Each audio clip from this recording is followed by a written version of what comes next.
Magandang araw! My name is Teacher G at ibabahagi ko naman sa inyo ngayon ang ilang tips kung papaano magturo magsulat sa mga bagets.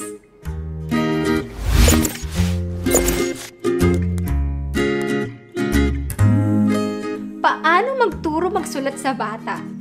Kailan dapat sila magsimulang magsanay magsulat? Paano magturo magsulat sa batang hindi pa totally marunong magsulat? Ano-ano ang mga hakbang para mapasulat natin sila ng tama? Sasagutin natin lahat yan sa video na ito. At the age of 2 to 3, we can provide our kids writing materials and let them use them in any way they can. Sa papel, sa board, sa wall, sa floor.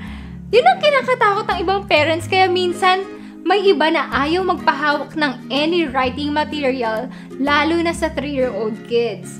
Pero kung iisipin natin, if they wouldn't experience holding any writing material, hindi sila matututo. Kahit 2 or 3-year-old pa lang sila, we can let them hold crayons in clenched fists, or yung tinatawag na fisted grip. And that's the beginning of their writing journey. Unang-una, para matuto sila magsulat, it's not a very good suggestion na mag-trace agad ng letters or ng pangalan nila. Importanteng pagtuunan natin ng pansin ang pag-develop ng kanilang fine motor skills.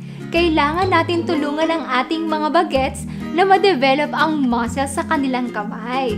Ito ay para lumakas ang grip and control nila over the writing materials we provide to them. Nakakatulong ang fine motor skills activities hindi lang para sa kanilang pagsusulat kundi pati na rin sa pag-zipper, pagtatali ng sapatos, pagbubutones at iba pa. So ang una nating gagawin, maglaro! Ito ang ilan sa mga fine motor skills activities na ginagawa namin ng students ko to develop their small hand muscles. Clay! Naglalaro kami ng clay at nagpo-form ng characters na gusto nila. Gumagawa kami ng DIY spaghetti, hotdog, or minsan gumagamit kami ng molders. Minsan may team kami. Minsan letters, numbers, food, things around the house, depende sa gustong form ni bagets. May clay mats din na minsan nagagamit din namin kagaya ng mga ito. Ang dami kong sinasabing minsan, no? Kasi hindi pwedeng laging same ang activities. Kaya kailangan maging creative at resourceful tayo para mas marami tayong ma-offer kay bagets na activities.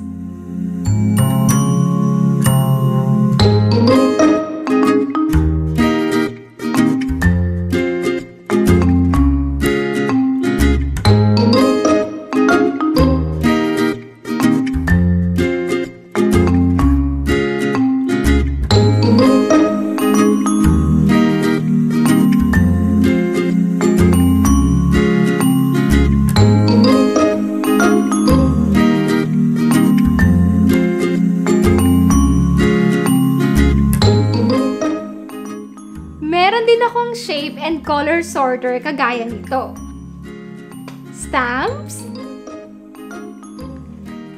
Gumagamit din ako ng sticker cards and marbles. Puzzles. And bracelet maker. Minsan, gumagamit din ako ng materials from the house. Halimbawa yung spaghetti pasta and strainer kung saan isushoot nila yung pasta sa holes ng strainer. Pagsort ng M&M's, tali at paper straws, sipit, tweezers at pom-poms, yun yung mga activities ko. So, hindi natin kailangan ituro ang writing sa pamamagitan ng pagtatrace ng broken lines lang. May tinatawag pa kasi tayong pre-writing activities. Ito yung mga task na dapat nilang magawa bago yung writing na talaga. Ilan lamang yung mga nabanggit ko sa steps na kailangan din consider for them to learn how to hold the writing materials. Please check the description box for the printable worksheets para sa pre-writing activities nila. Pwede niyo po download yung worksheets para magamit nila. You can also visit my pages para makapag-check din kayo ng ibang worksheets sa iba namang subjects. Sa writing tools, we can provide them larger writing materials, kagaya ng mga ito. Matataba ang panulat para mas stable yung base at mas madali nilang mahawakan yung panulat nila. Hayaan natin silang magsulat on their own and explore the use of crayons. Kumbaga, hayaan natin silang mag-take control sa pencil or crayon and just simply assist lang or guide. Kapag nakita na natin na kaya na nila, that's the time we can start the proper writing class. Sa mga karanasan ko sa students ko, kapag nakita kong they can do the clenched fist grip and nakakasunod na sila sa instructions ko, pwede na ako mag-ready ng worksheets para sa tracing nila. Usually, 3 years old yung mga students ko sa ganitong stage ng writing process. Ito yung halimbawa ng worksheets na ginagawa ko para sa pre-writing stage. I normally start with vertical lines, then kapag okay na, horizontal lines naman.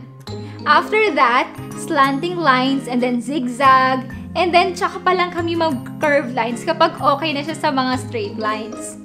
Sa curve lines, ito yung iba't ibang form nila.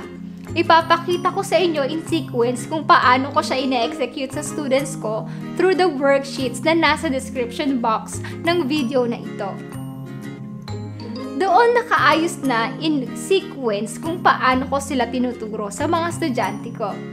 Kapag kaya na nila ang straight and curve lines, makakapag-form na sila ng letters and numbers. Magbao ng 5 kilong pasensya ha! I mean, beginner sila, so expect na matagal ang proseso. Hindi tuwid ang sulat nila agad-agad. It will take time. It will take a lot of practice. Expect na hindi maganda ang sulat nila sa umpisa. Dapat ba strict na makasunod sa blue, red, blue lines? For me, hindi pa muna sa umpisa. Inaaral pa lang nila ang writing. Hindi pa nila perfectly controlled ang pencil. Mapapansin ninyo ito sa pagsusulat nila dahil malalaki, mahaba masyado, at hindi nila nahihinto ng maayos ang pagsusulat. Normally, parang ganito. Kahit may tinatrace sila, sa umpisa ganyan din.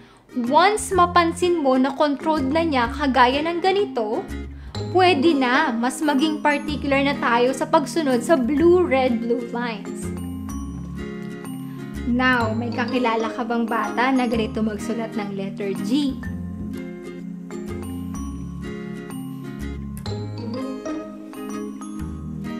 O kaya ng letter E?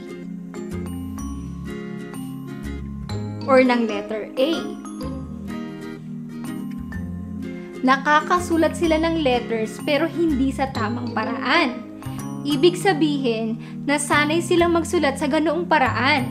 It's either ganoon ang naituro sa kanila or natuto silang magsulat mag-isa or nagsusulat sila mag-isa.